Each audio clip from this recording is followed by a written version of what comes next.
안녕하세요. 오늘은 저번 시간에 미처 다 못했던 7번 프린트 뒤쪽에 반쪽짜리 한번 보고 갈게요.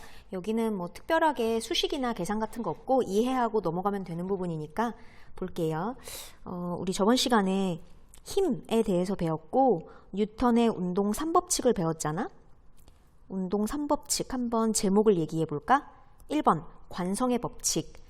물체에 작용하는 알짜임이 0일 때 정지한 물체는 평생 정지하고 운동하는 물체는 평생 운동한다. 근데 그때 무슨 운동을 했지?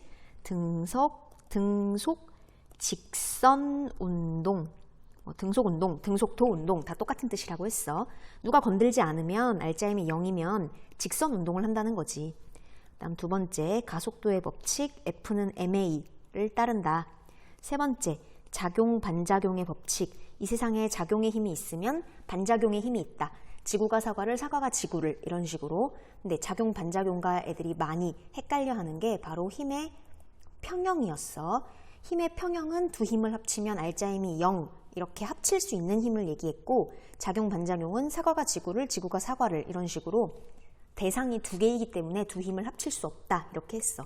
어쨌건 우리는 지금까지 직선 운동만 배웠단 말이야. 1단원 운동의 기술에서 등속 직선 운동, 포르쉐 운동과 또는 김 선생님, 박 선생님 운동, 등가속도 운동인데 얘가 앞으로 뒤로는 움직일 수 있어도 뭐 곡선의 형태로 움직이는 꼴은 제대로 배우지 않았단 말이지. 그런데 이번 단원인 힘을 배운다면 물체가 움직일 때 힘을 계속 조금씩 받으면 방향이 바뀔 수도 있겠지. 그래서 이번 단원에 곡선으로 운동하는 물체의 운동을 몇 가지를 소개하는 그런 게 잠깐 들어갑니다.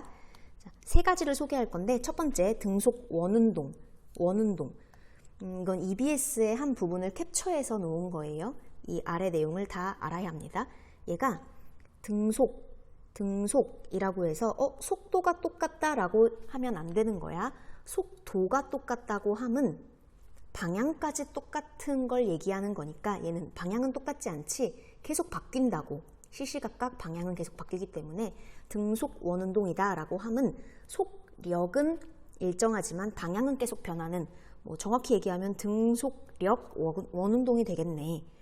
이때 물체의 속력은 당연히 일정하겠고, 등속이니까 속력은 일정하겠고, 운동 방향은 계속 달라져.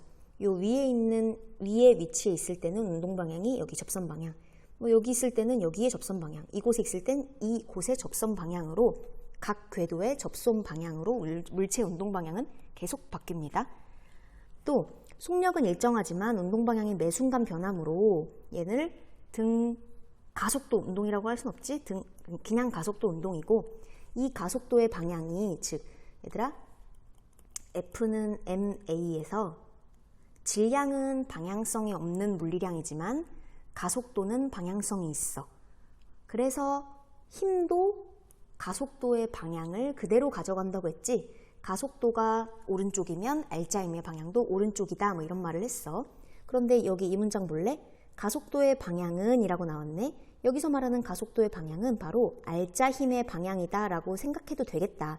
힘의 방향과 가속도의 방향은 같으니까. 어쨌건 알짜임의 방향은 어디냐? 원의 중심을 향한다 라고 나와 있는데, 누군가는 이렇게 질문할 수도 있어. 선생님, 얘 지금 누군가 잡고 돌리면 누군가가 이렇게 힘을 준 거 아니에요? 처음에는 누가 힘을 줬겠지.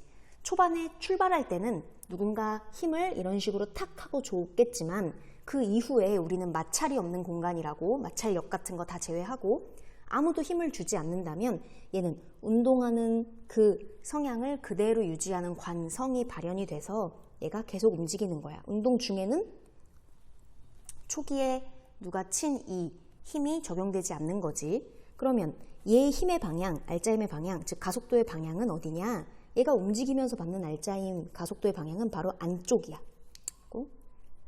여기 안쪽, 이 중심 있지? 이 중심으로 계속 힘을 받고 있어. 왜냐면 얘가 처음에 누가 쳐준 이만큼의 힘과 중심 방향으로의 힘, 요 두 개가 합쳐져서 그 사이 쪽으로 최종 움직이게 되는 거거든. 가운데 그려진 이 화살표가 이 물체가 움직이는 접선이 되는 거야. 그래서 이 원의 중심 향하는 알짜 힘을 뭐라고도 부르냐면 구심력이다 라고도 불러. 구심력. 등속 원운동을 일으키는 근본적인 알짜 힘의 방향, 가속도의 방향을 구심력이라고 부르기도 해. 구의 중심 방향으로 작용하는 력, 힘이야. 중심 방향으로 힘이 작용해. 뭐 이건 아주 중요하다기보다 물리학 2에서 더 자세히 외우게 될 겁니다. 마지막, 지구주위를 일정한 속력으로 공전하는 인공위성, 시계바늘, 회전목마 등등이 바로 등속 원운동에 속한대. 그다음 두 번째, 진자운동이라고. 진자란 바로 이런 거, 추를 가지고 왔다 갔다 하는 운동을 진자운동이라고 해. 그런데 얘는 이쪽이 바닥 쪽이 지표면이면 처음에 이런 식으로 움직이겠지? 예, 똑같은 시간 동안 이동한 거리가 점점 커질 수밖에 없지. 그리고 맨 왼쪽과 맨 위에서는 속도가 제로가 되면서 방향을 전환한다고. 그래서 속도는 아래로 갈수록 점점 커지고 시간에 따른 이동거리가 점점 커지고 올라가면서 다시 점점 줄어들어서 다시 속도가 0이 되어 방향을 바꾸는, 어쨌건 시간에 따른 이동거리, 즉 속력도 계속 바뀌고 방향도 시시각각 바뀌는 진자운동도 소개를 합니다. 그다음 마지막, 포물선 운동. 얘도 좀 비슷한데 얘도 시간에 따라서 똑같은 이동거리를 움직일까? 아니지. 점점 더 이동거리가 커지네. 포물선 운동.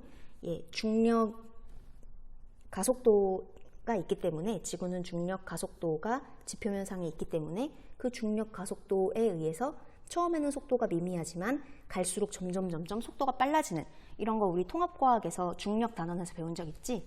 뭐 이거를 약간 확장시켜보면 이렇게도 나타낼 수 있겠네.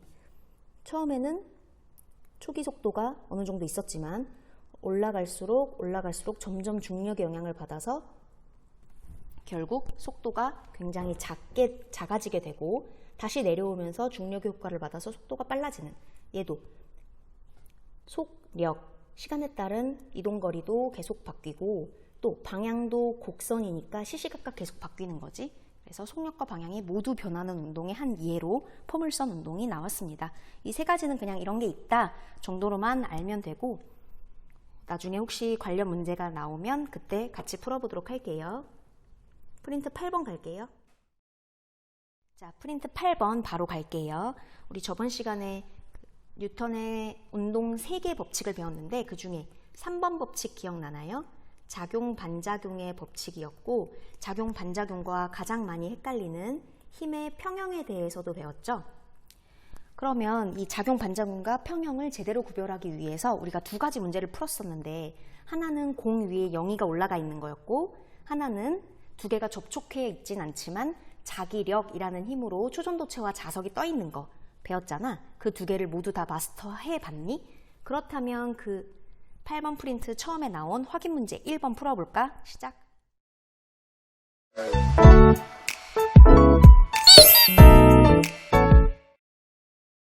자, 확인 문제 1번 풀어봤나요? 자석이 있어. 그런데 가 그림에서는 자석이 두 개가 붙어 있어. S극과 N극을 마주보게 해서 두 개가 인력이 작용하게 붙어 있었나 봐. 나는 N극과 N극을 마주보게 해서 청력으로 떠 있는 거야. 그때 가와 나 중 두 저울의 눈금이 큰 것은? 이라고 물어봤네. 뭐 자석 위에 걸 A라 그러고 아래 거를 B라고 하면 가는 붙어 있고 나는 떨어져 있고 그 두 개 차이밖에 없는 거 아니겠니? 그럴 때 저울의 눈금은 도대체 우리가 알고 있는 힘, 력 중에 어떤 힘을 표기하는 기계일까? 어떤 힘을 표기하는 기계일까? 애들이 많이 착각하는 게 중력을 표기하는 기계다, 무게를 표기하는 기계다 라고 잘못 알고 있어. 중력 공식이 뭐였지? 옳지, mg였지. 그런데 인간의 m, 질량은 변하니? 아니, 이거는 그 물체의 고유한 특성이라 어딜 가건 절대 변하지 않아. 그리고 g라는 건 변하니? 우리가 지구상에 있는 이상 g는 무조건 9.8 또는 10으로 고정되어 있어. 따라서 중력, 무게란 mg로 절대 변하지 않는 값이야. 그렇다면 우리가 만약에 저울에서 중력을 측정한다면 우리가 저울에 올라갔을 때 저울은 절대 변하면 안 되는 거잖아, 값이. 그런데 생각해봐. 우리가 저울에 올라갔어. 그런데 뒤에서 누가 살짝 내 어깨를 눌러. 그러면 나의 mg가 그대로 나올까? 아니지. 뒤에서 누가 누른 만큼 플러스 알파 돼서 더 무겁게 나오잖아. 왜? 친구가 저울 잴 때 뒤에서 살짝 발 올려본 적 있니? 그런 거랑 마찬가지야. 나의, 얘가 A라고 하면 A의 중력을 제대로 표현해내지 못하는 거야. 누가 누르면 그 누른 만큼 플러스가 돼서 나온다는 거지. 또 만약에 이 A가 누가 뒤에서 얘 머리끄댕이를 살짝 잡아서 얘를 살짝 들어 올려. 아주 살짝 들어 올려. 그렇다면 이 A의 mg가 그대로 저울에 반영이 될까? 아니지. 몸이 살짝 들리면서 A의 mg 중력보다 살짝 더 가벼운 알파 정도가 빠진 만큼이 저울에 기록될 거야. 아, 뭔 얘기냐? 저울의 눈금이란 애초에 중력을 측정하는 기계가 아닌 거야. 저울의 눈금은 뭘 측정하는 기계냐? 바로 N, 얘 뭐였지? 네 글자? Normal Force, 그래, 수직항력을 측정하는 기계인 거야. 수직항력. 뭔 얘기냐? 사람이 있을 때 내가 20kg인 사람이야, A가. 그렇다면 mg 하면은 g를 10m/s 제곱이라고 가정한다면 20 곱하기 10 해서 200N이겠네? 그래, 얘 중력 200N이야. 지구가 이 물체를 당기는 그 중력은 중력 200N인 거지. 그런데 얘 지구가 200N으로 아래로 당기고 있는데도 불구하고 왜 지구 속으로 처박히지 않는 거니? 옳지, 여기 접촉면이 있잖아. 접촉하면 무슨 힘이 작용한다고? 접촉한 면의 수직인 바로 수직항력이 작용한다고. 이 땅이 물체한테 적용하는 힘이니까 물체에서 화살표 나와야 된다. 이게 바로 수직항력이 되는 거야. 아마 중력과 수직항력이 똑같아서 얘도 200N일 거야. 혹시 수직항력이 200N이 아니라 300N 정도라고 생각하는 사람 있어? 이러면 말이 안 돼. 얘가 200인데 수직항력이 300이면 얘는 지금 떠올라야 하고 있는데 지금 분명히 땅에 접촉해 있거든. 따라서 정지에 있는 알짜임 0인 상태니까 수직항력은 200일 거야. 어쨌건 땅이 받쳐주고 있는 이 수직항력을 나타내는 기계가 바로 저울인 거야. 그래서 내가 저울을 재고 있는데 뒤에서 누군가가 추가적으로 10N으로 더 눌렀어. 그렇다면 내 중력은 200에다가 누가 추가적으로 준 10N까지 합쳐지게 되고 땅이 나를 버텨주는 힘, 땅이 나를 밀어서 버텨주는 그 힘은 200 더하기 10인 210이 되는 거지. 뭐 아니면 내 몸무게는, 내 무게, 중력은 200인데 누가 내 머리끄댕이를 살짝 잡아서 내가 한 170N 정도로 가볍게 느껴지고 있어. 누가 여기 30N을 싹 잡아줘가지고 있어. 그렇다면 수직항력은 170이어도 충분하잖아? 이거 두 개 합쳐서 200, 중력 200. 이 세 개의 힘이 평형이 되도록 만들어주면 되는 거니까 수직항력은 170이면 충분해. 그 170이라는 수치가 저울에 찍힌다는 거지. 자, 결론은 수직항력을 알 수 있는 기계가 바로 저울이다. 그렇다면 이 문제가 이렇게 바뀌겠네. 저울의 눈금이 큰 것은, 즉 두 개의 수직항력은 누가 더 크냐라고 물어보는 거야. 우리 이미 아까 전 시간에 배웠었지? 가그림을 보고는 0이와 0을 생각하면 돼. 두 개가 접촉해 있잖아. 그때 수직항력 얼마였니? 라지 mg 더하기 스몰 mg였지. 0의 무게 더하기 0의 무게. 그 다음 나를 보고 뭘 생각하면 돼? 두 개가 접촉되어 있어서 수직항력으로 연결되어 있진 않지만 두 개가 떨어져서 자기력으로 밀고 있는 저번 시간에 했던 초전도체와 자석 사이에 그걸 생각해 보면 되지. 그때 이 바닥이 받치고 있는 수직항력은 얼마였니? 옳지. 그때도 mg 더하기 라지 mg.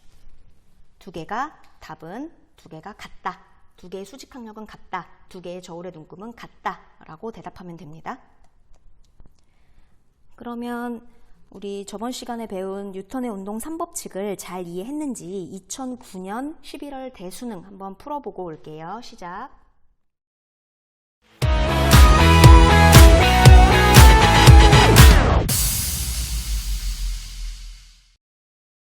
자, 2009년 11월 수능 답을 한번 맞춰볼까? 답은 1번이래. 다들 맞았니? 철수가 수영장 벽을 발로 미는 모습, 책상에 책이 놓여있는 모습, 영희가 야구방망이로 공을 치는 모습을 나타낸 것이다. 사실 친절하게 그림을 그려줬지만 그림 말고 우리는 아래 보기, 글만 읽고 바로 해결할 수 있어야 돼. 작용과 반작용의 관계에 있는 힘으로 옳은 걸 고르래. 그럼 우리 그거 생각해야지. 작용, 반작용은 두 개의 힘을 합칠 수 없다. 왜? 물체에 작용하는 작용점, 대상이 두 개이기 때문에. 사과가 지구를, 지구가 사과를, 주어랑 목적어가 바뀐 걸 찾으면 되는 거야. 기억. 철수가 벽을, 벽이 철수를 뭐 미는지 당기는지 이런 서술어는 중요하지 않아. 우리는 주어랑 목적어만 해결하면 돼. 기억은 정답이겠네. 주어 목적어 서로 바뀌었지? 니은 지구가 책을, 그렇다면 지구가 책을 의 반작용은 뭐겠어? 책이 지구를 이라고 해야 되는 거지. 근데 책상이 책을 뭔가 뜬금없는 등장인물이 추가되었으니까 니은은 무조건 틀렸네. 디귿 영희가 야구방망이를 의 반작용을 찾고 싶으면 야구방망이와 영희를 벗어나면 안 돼. 그런데 야구방망이와 공이라는 뭔가 새로운 등장인물이 나타났으니 얘도 틀렸네. 네. 어렵지 않지? 이런 문제가 수능 2번에서 나오고 이런 문제 한 10초에서 20초 컷하면 좋겠지. 여기까지 하면 운동의 3법칙을 대충 이해한 거고 그 다음 이어서 여러 가지 힘 볼게요. 자, 이번 슬라이드에서는 우리가 물리학 1에서 배울 여러 가지 힘들에서 배울 건데 이미 우리가 한 두세 개 정도는 이미 배웠어. 뭐 중력이나 수직항력 배웠어. 근데 그런 건 이제 문제 풀면서 힐끗힐끗 나왔던 거니까 제대로 한번 정리를 하고 넘어가자라는 부분이야. 자, 첫 번째 중력 적어보자. 근데 중력과 똑같은 뜻이 뭐가 있다고? 옳지, 무게. 공식은 뭐니? mg, 여기서 m이란 물체 자체의 고유 질량을 뜻하는 거야. g는 중력 가속도 9.8이나 10을 말하는 거고 지구가 물체를 당기는 힘, 뭐 주어, 목적어로 쓴다면 지구가 물체를 이렇게 쓸 수 있겠지? g란 물체와 상관없이 9.8m/s 제곱 또는 10 정도로 해도 돼. 보통 가속도는 a라고 하는데 지구가 주는 가속도, 물체를 떨어뜨렸을 때 처음에는 속도가 미미하지만 점점 마치 위에서 김 선생님이 밀어주는 것처럼 점점 속도가 빨라지는 건 위에서 김 선생님이 밀어주는 게 아니라 지구가 저 안쪽에서 가속되게 뭔가 잡아 끌어주고 있는 거거든. 그 가속도가 9.8, 10이라는 거고 그거를 편하게 gravity, 중력의 앞글자를 따서 소문자 G로 씁니다. 그 다음에 힘이란 크기도 있지만 항상 방향을 표시해야 하는 물리량이었잖아. 그래서 중력의 방향은 지구 중심 방향이다. 지구 안쪽 방향이다. 기억하면 되고 이미 1번은 아는 거지. 2번 맞춰볼래? 접촉하는 표면에 수직으로 작용하는 힘. 접촉하면 무조건 이 힘이 작용하지. 얘 이름 뭐였지? 네 글자? 그렇지. 수직항력. 영어로는 normal force라고 해서 대문자 n을 물리량으로 씁니다.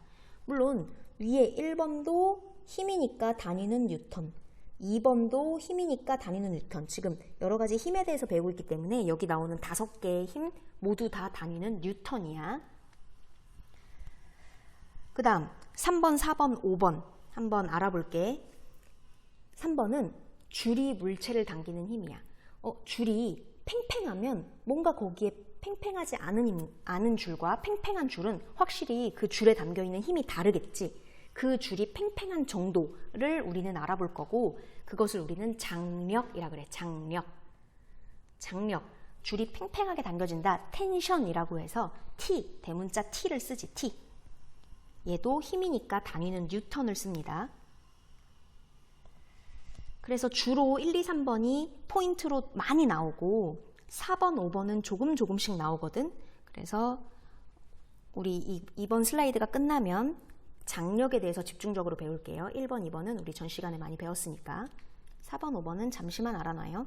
4번, 변형된 물체가 원래 상태로 되돌아가려고 하는 힘. 보통 용수철 같은 애가 당기면 다시 원래 상태로 띠용하면서 되돌아가는 그런 힘을 말하는데 그런 힘을 탄성력이라고 하고 탄성력은 KX라고 많이 써. 근데 K가 뭐냐면 뭐 어려운 게 아니라 K는 용수철마다의 특징이야.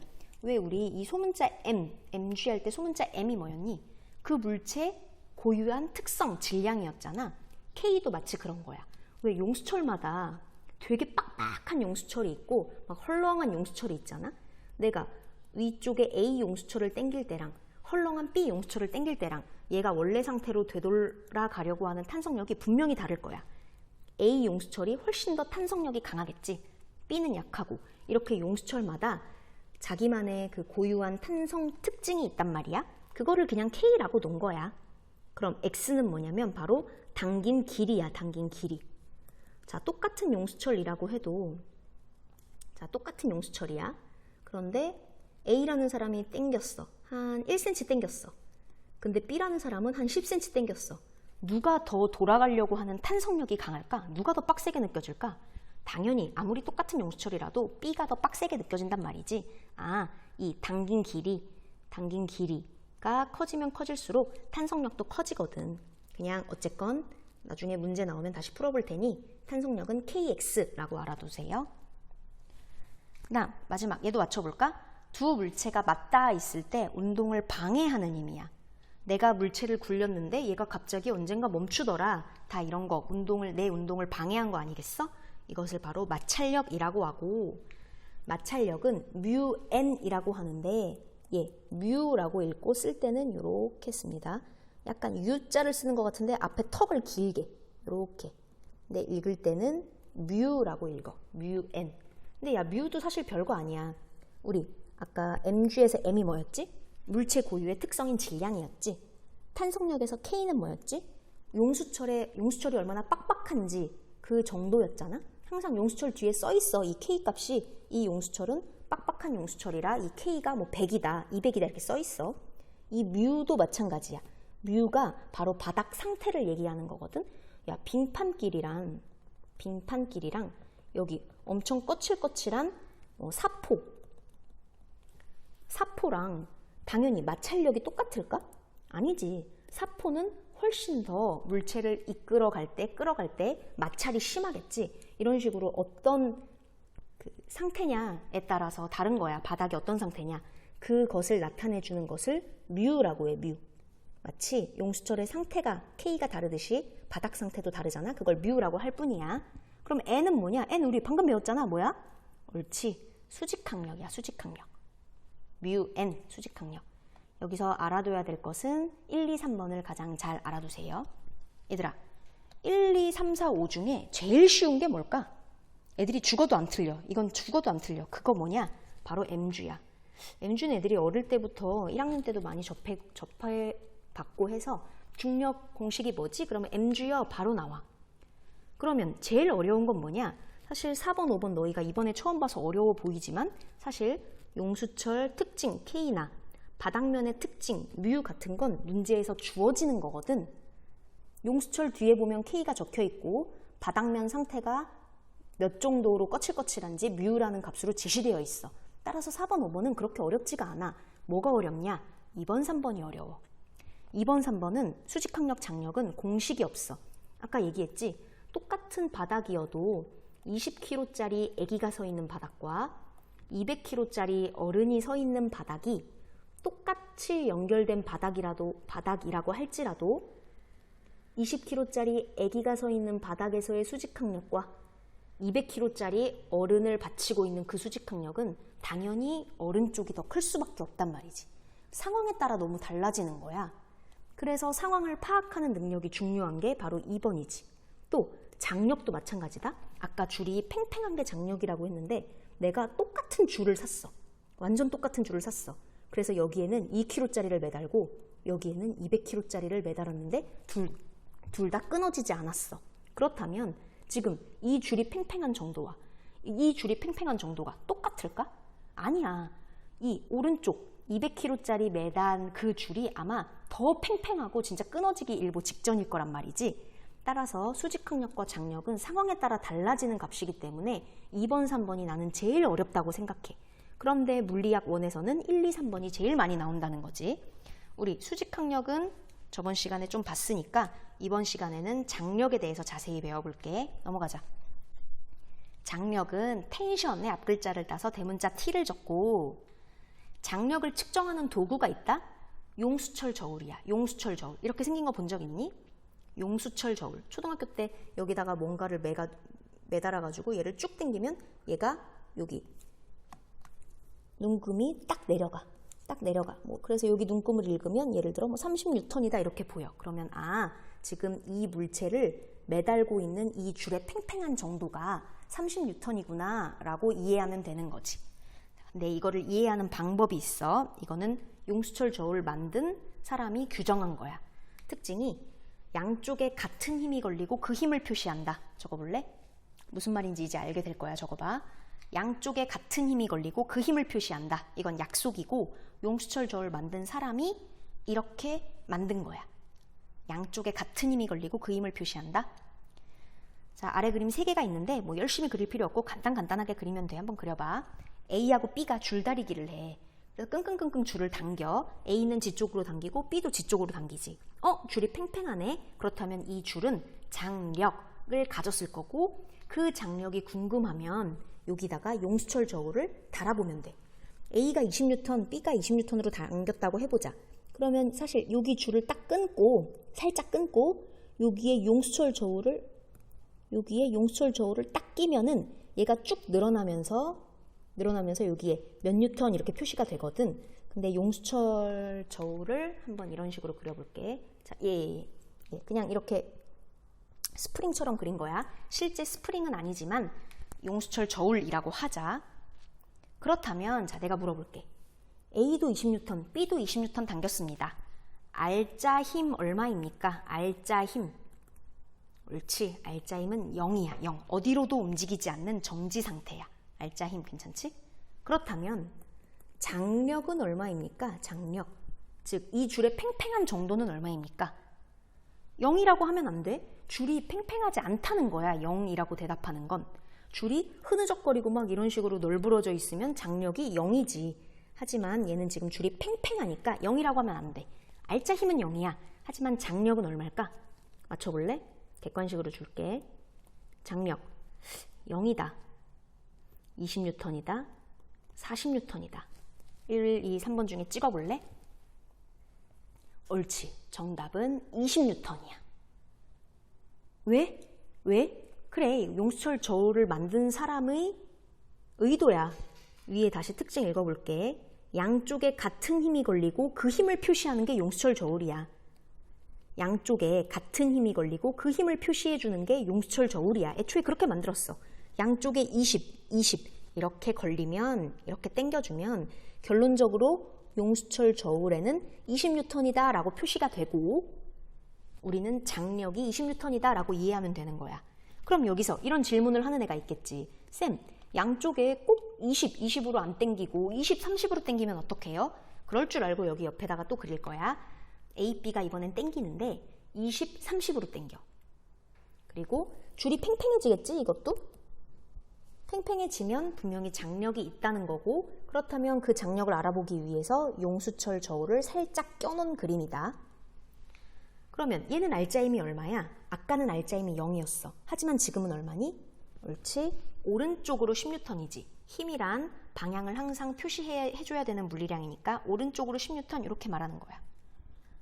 와, 그러면 F는 MA 우리 저번 시간에 배운 거 좀 해볼까? F는 MA. 자, 알짜 힘이 얼마라고?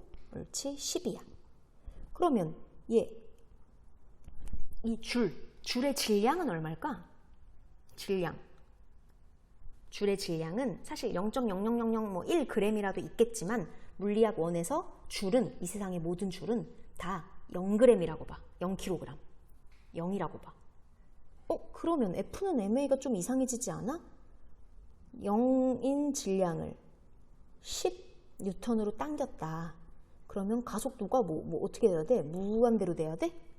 그러면 얘는 현재 우리 눈에 보이지 않고 오른쪽으로 굉장히 빠르게 무한대의 가속도로 움직이고 있을 거야. 무한대의 가속도로 움직이고 있는데 우리가 과연 용수철 저울의 눈금을 확인할 수 있을까? 아니, 확인할 수 없어. 따라서 우리는 용수철 저울의 눈금을 확인해야만 장력이 몇 뉴턴이다 라고 얘기하기 때문에 이렇게 양쪽에 힘이 다르게 걸리는 경우는 애초에 용수철 저울의 눈금을 확인할 수 없고 물리학 원에서는 애초에 다루지도 않아. 내가 이렇게 X표 쳐서 너무 허무하니? 어쨌건 양쪽에 다른 힘이 걸리면 그게 시험 문제에 나오지 않는 물리학 원 범위가 아닌 거고, 만약에 내가 문제를 분석하다가 장력을 분석하는데 갑자기 장력이 한쪽은 20이고 한쪽이 30이다. 뭐 이런 식으로 분석이 됐어? 그렇다면 나는 지금 뭔가 틀리게 하고 있다는 뜻이야. 무조건 줄은 양쪽에 같은 힘이 걸리고 그 힘을 표시하는 것만 물리학 원에서 다룹니다. 편하지 않니? 양쪽에 다른 힘이 걸릴 일이 물리학 원에서는 절대 없다는 거지. 그렇다면 자, 이제 이걸 맞춰봐. 자, 2kg짜리 A라는 물체를 하늘에 매달았어. 천장에 매달았어. 그랬더니 줄이 팽팽팽해졌네. 그렇다면 이 줄은 현재 장력이 있는 상태고 이 장력이 얼마인지 궁금해졌겠지. 뭐 중력 가속도를 무난하게 10m/s 제곱이라고 해볼까? 그렇다면 이 물체에는 중력이 적용되겠네. 중력 공식 뭐라고? mg. 따라서 2kg 곱하기 10, 20N이겠네. 중력 20N. 지구가 A를 잡아당기는 힘이니까 A가 피해자인 힘이니까 A로부터 화살표가 나와야 돼. 중력 20N. 그런데 얘는 지구가 A를 지구 속으로 20N으로 잡아당기고 있는데도 불구하고 왜 정지해 있는 거야? 지구 속으로 처박혀야지. 그치? 누군가가 당겨주고 있지. 뭐 요 위에 있는 애를 뭐 천장이라고 해볼까? 천장이 얘를 당겨주고 있기 때문이지. 그러니까 A가 가만히 있는 거 아니겠어? 그런데 이 천장이 몇 뉴턴으로 당기고 있을까? 맞춰봐. 옳지. 당연히 20뉴턴으로 당기고 있지. 당연히. 왜? 이거 30뉴턴이면 말이 안 되는 거야. 만약 30뉴턴이라고 해보자. 얘 아래로 20뉴턴 중력이 작용하는데 위로 30뉴턴으로 천장이 당기고 있어? 그렇다면 얘 R자임 얼마야?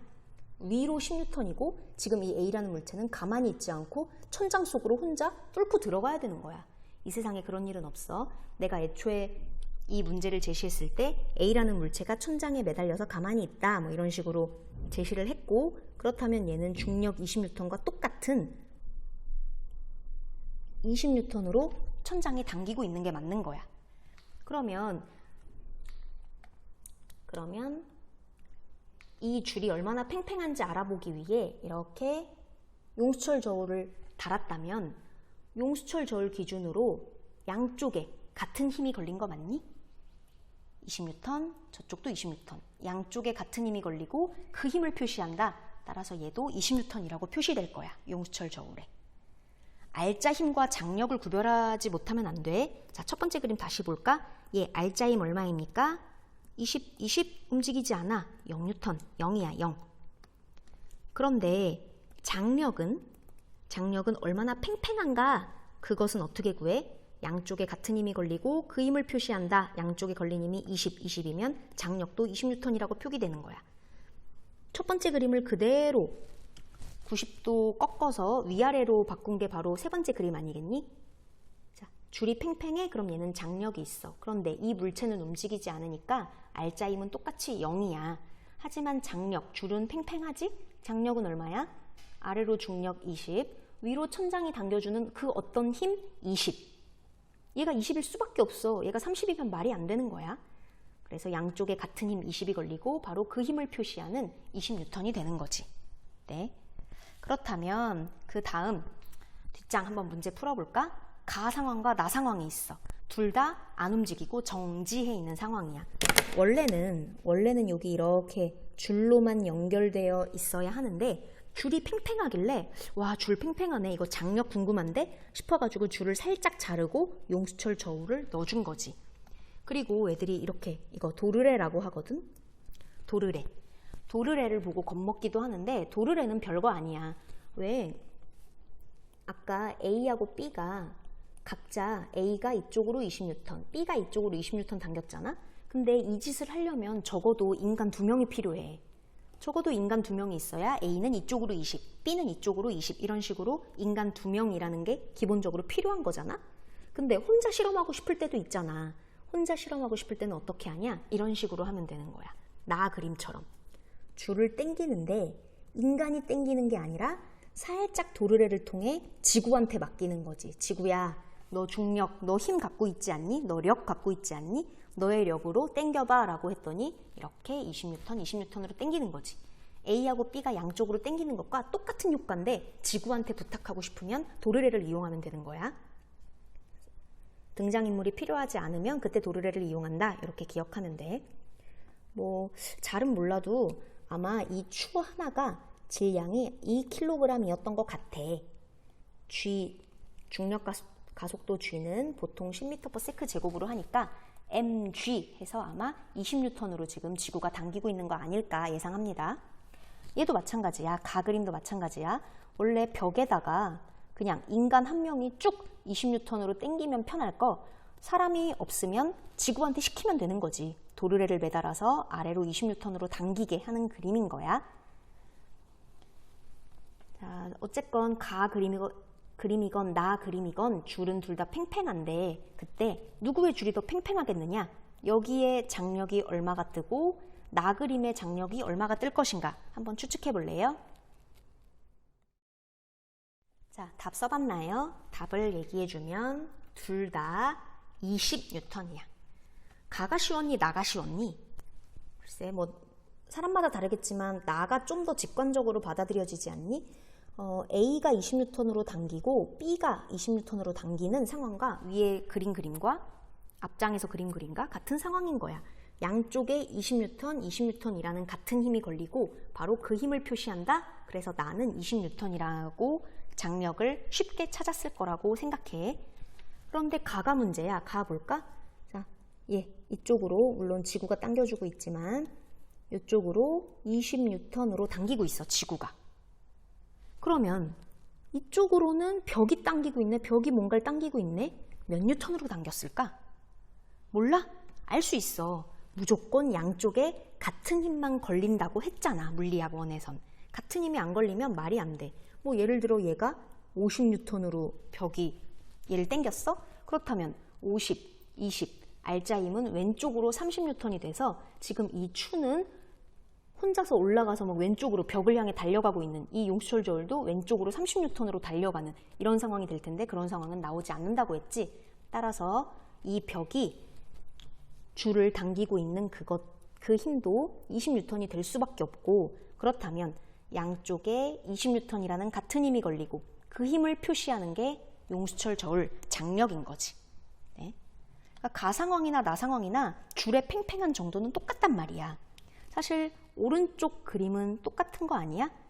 왼쪽이 문제인데 왼쪽에 어떤 A라는 추를 달아준 게 나고 달아주지 않고 그 대신 벽이 있는 게 가인 거지. 애들이 뭔가 이런 식으로 추를 새롭게 달아주면 무언가 액션을 취해서 얘가 충분히 20N을 발휘할 거라고 인정하는데 가 같은 벽에 매달면 애들이 벽이 특별한 일을 못할 거라고 생각해. 우리가 벽을 너무 무시하고 있는 거야. 벽은 땡기면 땡기는 만큼 그만큼 버티고 있는 게 바로 벽이야. 우리가 벽을 때리면 벽은 가만히 있는 게 아니라 사실 벽도 나를 치는 작용 반작용의 힘도 만들고 내가 땡기면 그만큼 버티고 내가 밀어도 그만큼 버티고 벽도 충분히 A 같은 추의 역할을 하고 있습니다. 자, 2009년 9월 모평인데 이거 한번 풀어볼게요. 우리가 배운 여러 가지 힘을 다 적용해서 푸는 문제입니다.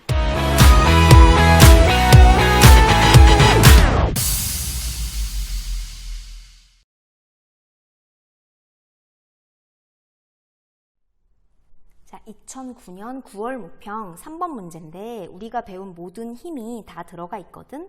한번 미리 풀어봤으면 답 맞춰볼래? 답은 5번이고 그림은 실에 매달린 막대자석 A와 지면에 놓인 막대자석 B가 일정한 거리를 유지한 채 정지해 있다. 뭐 N극과 S극이 마주보고 있다. N극, S극이면 약간의 인력, 자기력이란 자석의 기운인데 인력과 청력이 있지. 그렇지? 그런데 얘가 N극, S극을 마주보고 있으니까 자기력이 작용할 거고 자기력 중에 특히 인력이 작용하고 있는 상황이겠다. 그때 A, B에 작용하는 힘에 대한 설명으로 옳은 것은 그다음 지구자기장의 효과는 무시한다라고 하는데 사실 지구과학에서 뭐 배울 테지만 지구 속에는 나름의 자기장이 있어. 근데 그 자기장에 의해서 A하고 B가 교란되어서 갑자기 인력이 작용하지 않는다던가 뭐 그럴 수도 있잖아. 근데 그런 일은 없다라고 혹시 모를 상황을 대비해서 이렇게 괄호 안에 적어줬네. 어쨌건 얘는 두 번째 줄에 A, B 둘 다 정지해 있는 상황이니까 얘한테 힘이 아무것도 작용하지 않는다는 걸까? 아니지. 다양한 힘이 적용되지만, 다양한 힘이 작용을 하고 있지만, 알자 힘, 다 합한 알자 힘이 제로라는 뜻이겠지. 그게 바로 기억에 나온 거 아니겠어? A에 작용하는 알자 힘은 0이다. B도 정지, A도 정지니까 A, B 작용하는 모든 알자 힘은 0. 맞아. 기억 정답. 니은, A가 B에 작용하는 자기력과 B가 A에 작용하는 자기력은 작용, 반작용의 관계이다. 예, A와 B에 어떤 힘이 작용하는지 다 파악하지 못해도 니은은 당연히 맞다고 하고 넘어가야지. 작용, 반작용 어떤 거였니? A가 B를, B가 A를. 지구가 사과를, 사과가 지구를. 그런 거였잖아. 그럼 문장 읽어보면 A가 B에 작용, B가 A에 작용. 정확하게 대상이 두 개가 나왔고 주어랑 목적어가 바뀐 꼴이네. 이게 바로 작용, 반작용 아니겠어? 니은은 당연히 맞지. 그 다음 디귿을 풀기 위해선 A에 작용하는 모든 힘을 표시하고 B에 작용하는 모든 힘을 표시해야 되는데 한번 해볼게. 자, 일단 스텝 1이 뭐였니? 중력부터 표시해라 였어? 그래, 중력부터 표시해보자. A 중력 있겠지. 지구가 A를 끌어당기니까 A로부터 화살표가 빠져나와야겠지. 중력. B도 중력이 있겠지. B도 지구가 B를 당기는 힘이니까 화살표가 B로부터 시작해야 되겠지. 중력. 그 다음 생각할 수 있는 모든 힘을 다 적어볼게. 얘네가 그냥 물체라면은 둘 사이에 자기력 같은 건 없었을 텐데 하필 자석이야. 하필. 그래서 아까 두 개가 자기력, 즉 인력이 작용한다고 살짝 얘기했었지. A 입장, 너희가 A라고 생각해봐. 아래서 누가 땡기는 것 같지 않니? 그치, B가 여기 S극이니까 얘를 막 살짝 땡기고 있겠지. B가 A를 당기겠지. B가 A를 화살표 그려볼래? 누구로부터 화살표가 빠져나와야 하니?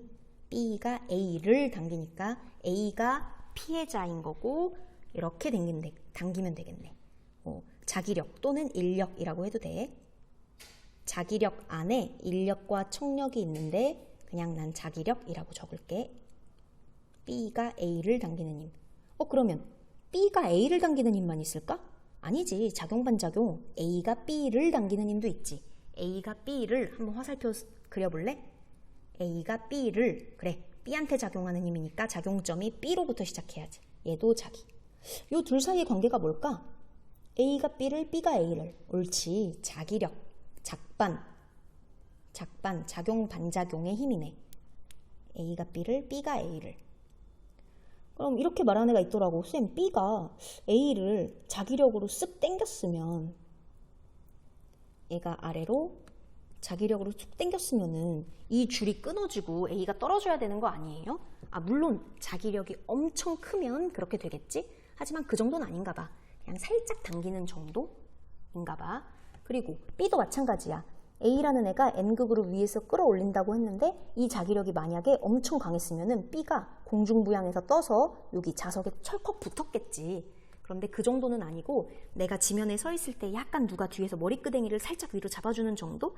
약간 몸이 가벼워지는 정도? 그 정도의 자기력을 받고 있는 거야, B도. 그러면 이게 끝일까? 아니지. 우리 여러 가지 힘 배웠었잖아. 뭐 배웠었어? 한번 훑어볼까? 1번 중력 배웠었고 2번 수직항력, 노멀 폴스 배웠지. 중력은 지구상에 있는 모든 물체가 받는 mg였어. 수직항력은 언제 적용되는 힘이었지? 옳지. 접촉하면 수직으로 적용되는 힘이었잖아. 혹시 접촉칸에 있나 보자. 접촉칸에. 접촉 있네. 접촉 바로 여기 지면에 접촉칸에 있네. 이따가 수직항력 적을게. 그 다음 3번 힘도 있었지. 바로 장력. 장력은 언제 적용되는 힘이야? 줄이 팽팽하면 장력이 있다라고 했지. 혹시 이 문제에 줄이 있니? 줄 있네. 줄이 팽팽하네. 이게 바로 장력이겠지. T. 장력. 자, A를 분석해보면, A라는 자석을 분석해보면 본인의 무게, 중력과 아래서 B가 살짝 당기는 자기력, 그리고 위에서 줄이 팽팽하게 당겨주는 장력, 이 세 개가 모두 평형이 돼서 A가 정지해 있는 거야. 네, 이 세 개가 평형이란 말 이해돼? 그러면 B도 볼까? B는 중력과 자기력 이게 끝일까? 아니야. 지면에 접촉해 있잖아. 접촉하면 노멀 폴스, 수직으로 받쳐주는 수직항력이 있다고 했지. 그걸 적어보자.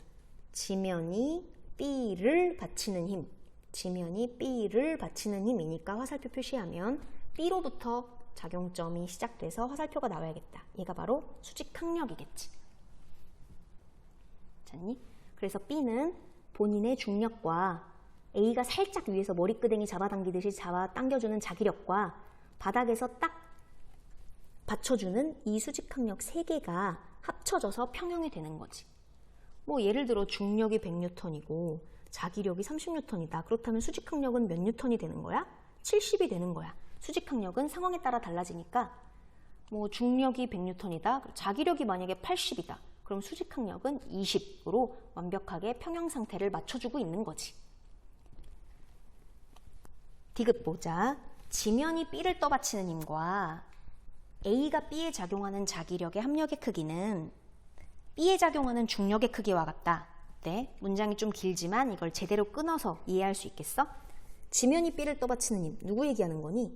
내가 위에서 그린 이 수직항력 N 말하는 거지. A가 B에 작용하는 자기력, A가 B한테 어떤 힘 작용하니? 머리끄댕이 살짝 잡아당겨주는 이 자기력 얘기하는 거 아니야? 아무튼 그 두 개를 합한 합력의 크기가 B에 작용하는 중력과 같다. 어때? 디귿의 문장 자체가 바로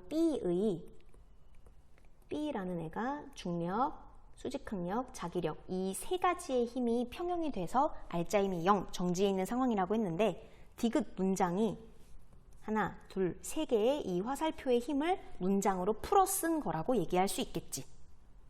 네, 괜찮니?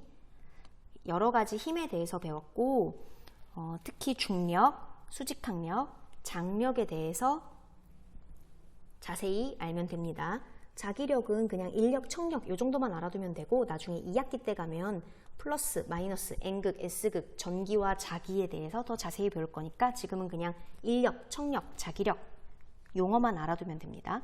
아, 그리고 장력에 대해서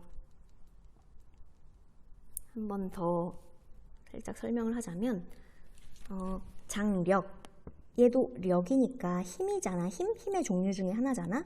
힘은 방향을 항상 표시해야 되는 값이잖아. 그러면 장력의 방향도 얘기해보자.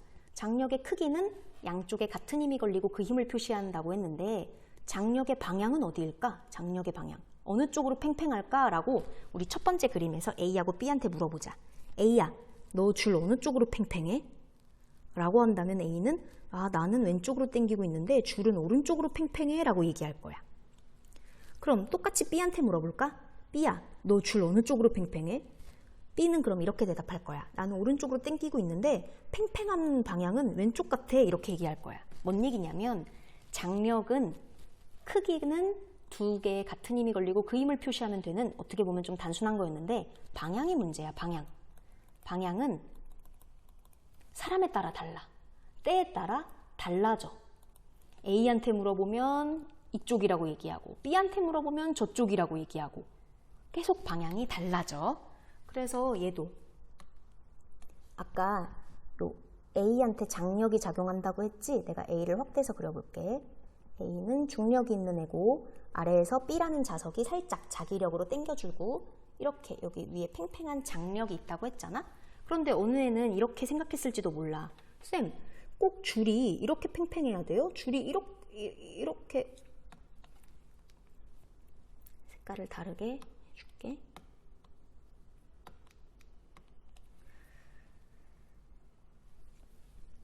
지금 이 줄이 이런 식으로 팽팽하다고 그리면 안 돼요? 이렇게 팽팽하다고 그리면 안 돼요?